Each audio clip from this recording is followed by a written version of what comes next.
going on, fellow hunters? Welcome back to the channel. If there's anything in this world that I like more than hunting, it would be eating deer. So I'm going to show you one of my favorite jerky recipes. It's not super hard, but you are going to have a little bit of equipment. Dang dogs out here barking. Shut up, come on. Let's go. Dang dog. Alright, so what you're going to need is, I'm going to do this with a dehydrator. You can do it with an air fryer or an oven, but the method I'm going to show you is with a dehydrator. So you're going to need a dehydrator, you're going to need a cutting board, a sharp knife, a couple pounds of some leftover deer meat. So this is just a little bit from last year's deer that I'm trying to get out of the freezer. I end up with a whole bunch of roasts and I really kind of don't know what to do with them, so I kind of just make jerky out of them. And then you're going to need, I would suggest, gallon freezer bags, but I'm going to go ahead and use this Pyrex bowl. As far as the flavor of jerky, whatever flavor of jerky you like, I really like the jalapeno. My favorite is the jalapeno by High Mountain. It has a really nice jalapeno flavor, but doesn't have a whole lot of jalapeno heat. So it's a really nice flavorful jerky.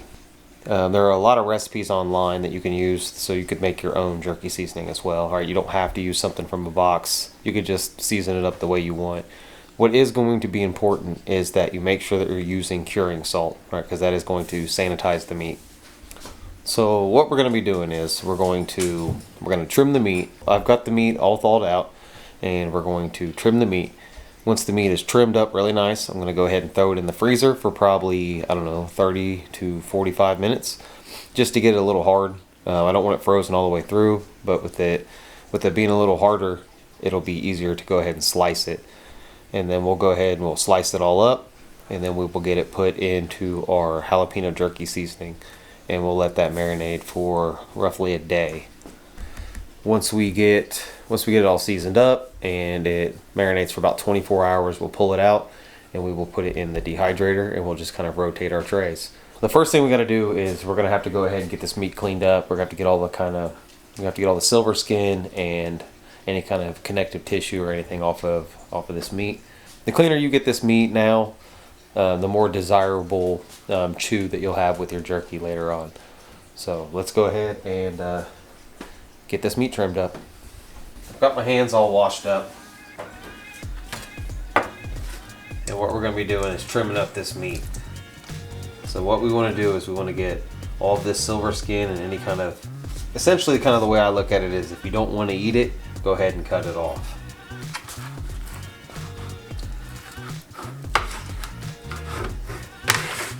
You may have to break it down into littler pieces just to make it more manageable.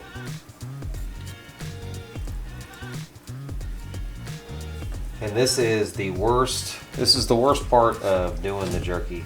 It's the most tedious part, but if you clean your meat up really good now, it makes for a much better product in the long run.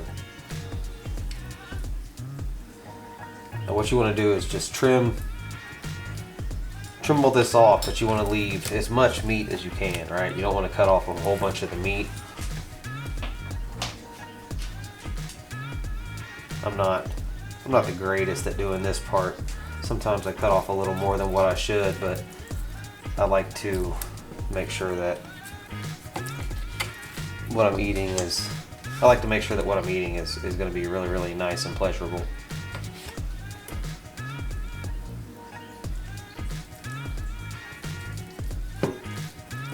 You can do essentially the same kind of recipes. You can do them as with ground as well.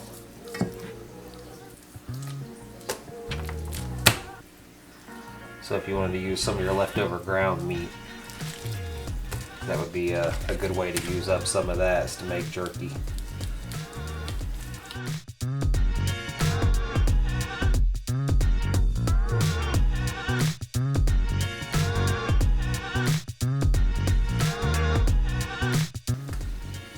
Now, it doesn't have to be 100% perfect, but you just want to do the best that you can.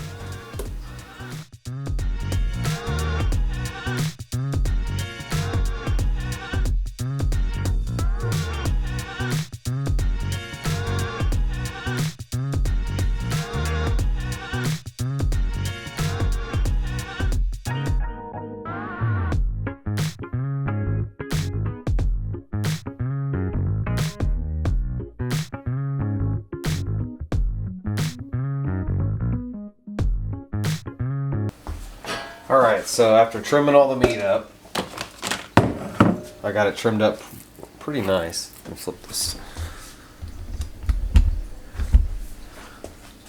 Got this meat trimmed up pretty well.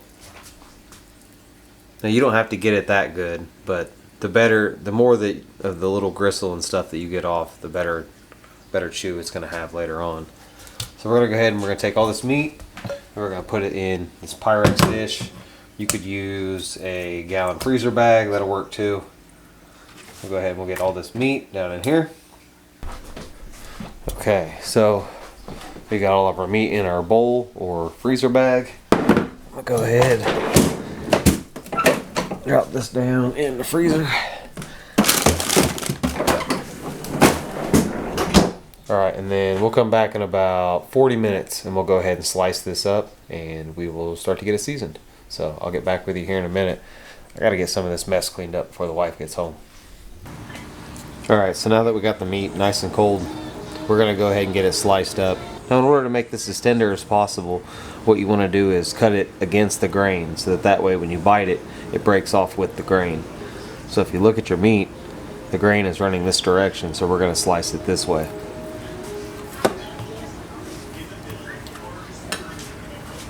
And then I'm going to slice it to where it's probably about, I don't know, about double the thickness of the blade of this knife. So probably about a 1/4 inch. And then I've got this bowl on a scale, so I'm going to go ahead and just slice it all up and throw it in there. And then at the end I'll know the weight, and then I'll know how much of the curing salt and seasoning I'll have to add.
Alright, so we ended up with 1.6 pounds, so I'm going to go ahead and use, for the cure I'm going to go ahead and use 1 3/4 pound, because it's one, so with it being 1.7, I'm going to go ahead and use 1 3/4 pound of the cure. And then as far as the seasoning goes, I like mine a little stronger, so I'm going to go ahead and use 2 pounds worth of seasoning. So you kind of just want to start with your baseline. Just start with the recipe that they give you, and then you don't want to overdo or underdo the cure. You want to follow that as closely as possible. But then as far as the seasoning, you can always add a little more or a little less depending on your taste. So it may take a couple tries for you to kind of figure out what's best for you. So I'm going to go ahead and start with the cure. Alright, so if you end up with an uneven amount, you may have to do a little bit of math.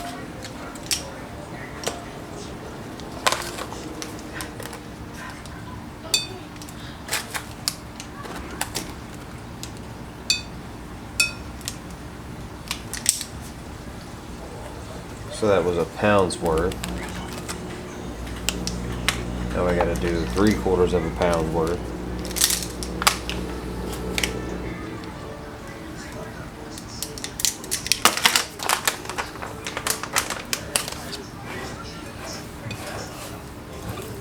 Go ahead and get that mixed up real good.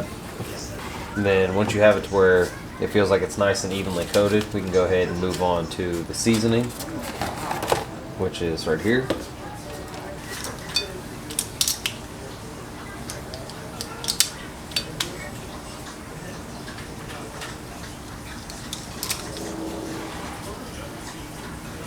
Go ahead and mix that up a little bit. and then add the rest.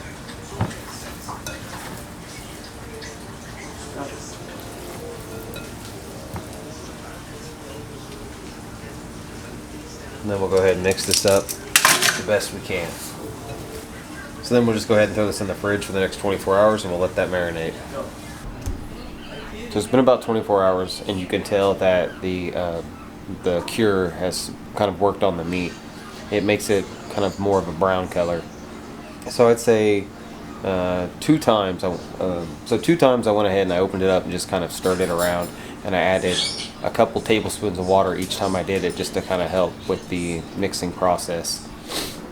So I let it sit for 24 hours, and now really all we got to do is get it in the dehydrator.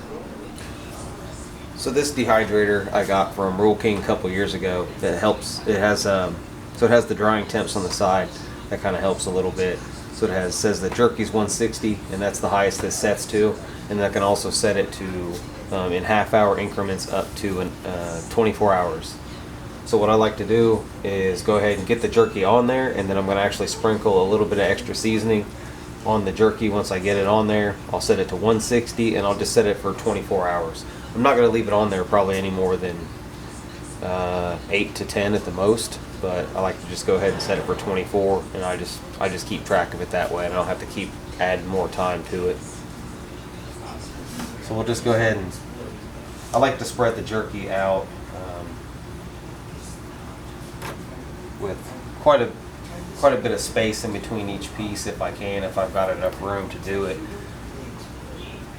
If I'm making a huge batch, sometimes if you're making a huge batch, sometimes you gotta put it a little closer together, but you just want to make sure that there's enough room in between each piece so that the air can get through.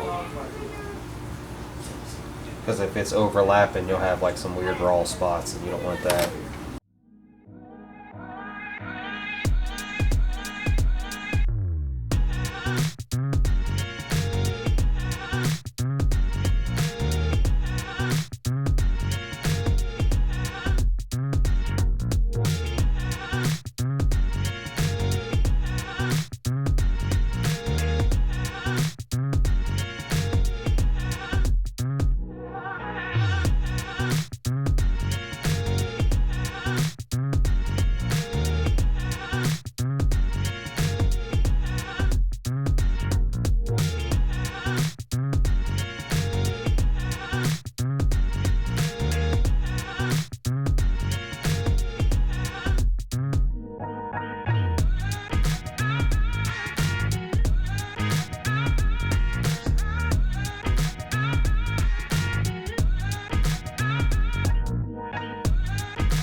I got my hands all washed up, and I'm going to go back through with the shaker bottle that's included in the kit, and I'm just going to sprinkle a little bit more of this jalapeno seasoning on here. I like just a little bit of the extra flavor. Like I said, it's not very hot, so it adds just a nice little bit of extra flavor, and then it gives it a little more, it'll also give it a little more, a little better visual appearance, because some of the jalapenos will land on top and give a little bit of extra appeal. And you don't have to do this. This is just kind of an added extra step, and it is going to make it a little spicier. But this stuff, I hate spicy food, and this is plenty manageable for me. Alright, we still got plenty left. I could do a whole nother batch of jerky even. This is probably my 4th or 5th batch. So now we'll go ahead and set this to 160, and it'll be in here for probably 8 to 10 hours.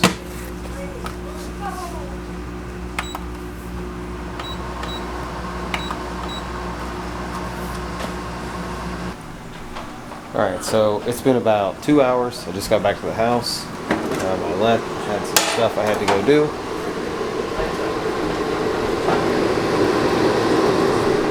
jerky is already doing really, really well. So we gotta go ahead. It says we don't have to rotate, but I like to rotate anyways. So we'll go ahead and do a little bit of rotating and I'll get back with you. So what I like to do for the very first rotation is I just take them all off and then I put the top one on the bottom and I just continue to do it until they're all kind of flip-flop. So the middle stays the middle, but the top and the bottom and the other two trays kind of flip-flop. The jerky is already looking really good. Jerky's already looking really good. I'd say we probably got 5 or 6 more hours to go. We'll get back to it here in a little bit. Alright, so it's been about 3.5 hours. I've rotated the trays a couple times. What I'm going to start doing now is moving the pieces closer together and trying to combine trays. Now, I still don't want them touching. Still don't want any of the jerky touching, but I'm going to move it a lot closer together and break this down to about 3 trays probably.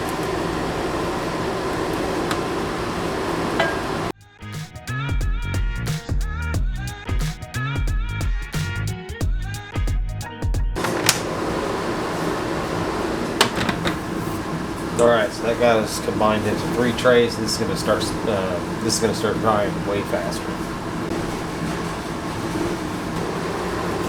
Alright, so we're getting to the point where some of this is starting to get done.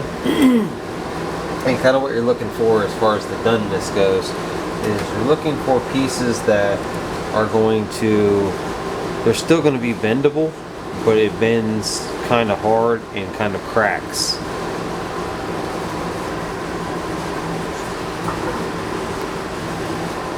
So like you want it to crack and bend, but you don't want it to snap. But you want it to be able to bend and split and not be squishy. Alright, so we've got the jerky pretty much all done. There's just a little tiny bit left. And what I like to do is put it in a bowl with some paper towel and then you can kind of toss it a little bit like that. Sometimes with a little bit of extra oil on the outside and that helps get some of that off. So Damien's going to be our taste tester. So go ahead and taste it and see what you think.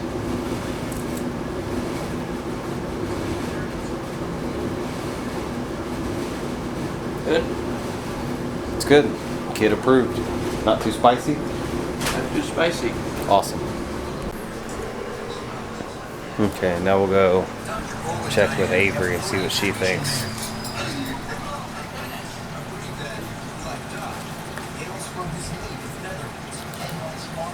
Nugget? You like it? Yeah. Like if you like there's tiny bits at the end, they're really crunchy. Oh yeah? Like this. It's not too spicy? Some parts are. Some parts are a little spicy? Mm-hmm. Oh, okay. There you go. Let's see. So maybe next time we will do summer sausage. Everybody seems to like my summer sausage recipe, so we'll do that one next time. Make sure you like, comment, subscribe, hit that notification bell so you never miss a video. Thanks for watching.